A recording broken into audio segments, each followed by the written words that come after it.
মাত্র 1 কাপের 4 ভাগের 1 কাপ ডাল নিয়ে 1 কাপ চিড়ে দিয়ে নরম তুলতুলে সাদা idli recipe. Soft and spongy idli with poha. তেল ছাড়া স্বাস্থ্যকর ব্রেকফাস্ট চিড়ে দিয়ে ইডলি তৈরির সহজ পদ্ধতি। নমস্কার বন্ধুরা, বিউটিস খিচড়ি চ্যানেলে আপনাদের সবাইকে স্বাগত। আজ আমি আপনাদের সাথে শেয়ার করছি একদম কম ডাল ব্যবহার করে চিড়ে দিয়ে তৈরি ইডলি একটি বিশেষ রেসিপি। অনেক সময় আমাদের হাতে ডাল কম থাকে বা ইডলি শক্ত হয়ে যাওয়ার ভয় থাকে, কিন্তু এই পদ্ধতিতে বানালে ইডলি ধবধবে সাদা হবে, তুলোর মতো নরম। উপকরণ: চাল 2 কাপ, বিউলির ডাল কাপের 4 ভাগের 1 কাপ, ডাল, চিড়ে 1 কাপ, মেথি সামান্য, লবণ স্বাদ মতন। পদ্ধতি: ভিডিওটিতে আমি ধাপে ধাপে দেখিয়েছি কিভাবে চাল, ডাল, চিড়ে ভিজিয়ে ব্যাটার তৈরি করতে হয় এবং দীর্ঘক্ষণ ইডলি নরম রাখার গোপন টিপস।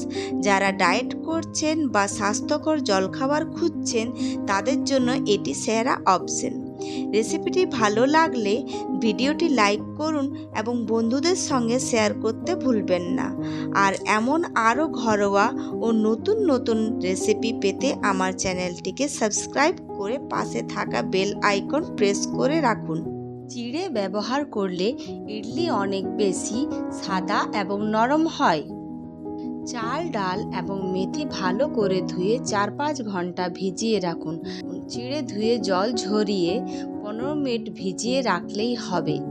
চিড়েটাকে আপনি চাল ডাল বাটার ঠিক আগে ভেজাতে পারেন। চাল, ডাল এবং ভেজানো চিড়ে একসাথে মিক্সিতে দিয়ে কিছুটা দানাদার বা মিহি করে বেটে নিন। এবার ডাল, চাল, চিড়ে বাটা একটি বড় পাত্রে ভালো করে মিশিয়ে নিন। মিশ্রণটি খুব বেশি পাতলা করবেন না। ফার্মেন্টেশন: মিশ্রণটি ঢেকে কোনো গরম জায়গায় 8 থেকে 10 ঘন্টা বা সারা রাত রেখে দিন। ব্যাটারটি ফুলে দ্বিগুণ হয়ে গেলে ব্যাটারটি হালকা হাতে নেড়ে নিন। আমি কিছুটা ব্যাটার একটা অন্য পাত্রে নিয়ে নিচ্ছি। দিয়ে দিচ্ছি স্বাদ মতন লবণ।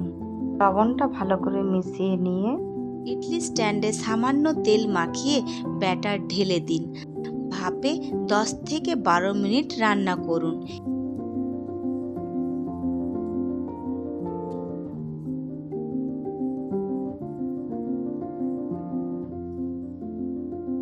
স্ট্যান্ড থেকে একদম নিখুঁতভাবে এবং ভেঙে না গিয়ে ইডলি বের করার জন্য কয়েকটি সহজ কৌশল মেনে চলতে পারেন।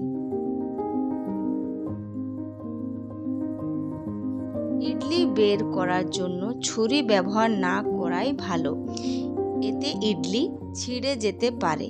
চামচ ব্যবহার করাই সবচেয়ে নিরাপদ এবং সহজ।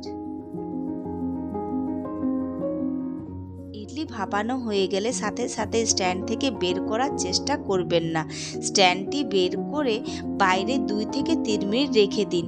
এতে ইডলি কিছুটা সেট হয়ে যাওয়ার সময় পাবে এবং নিচে আটকে যাবে না।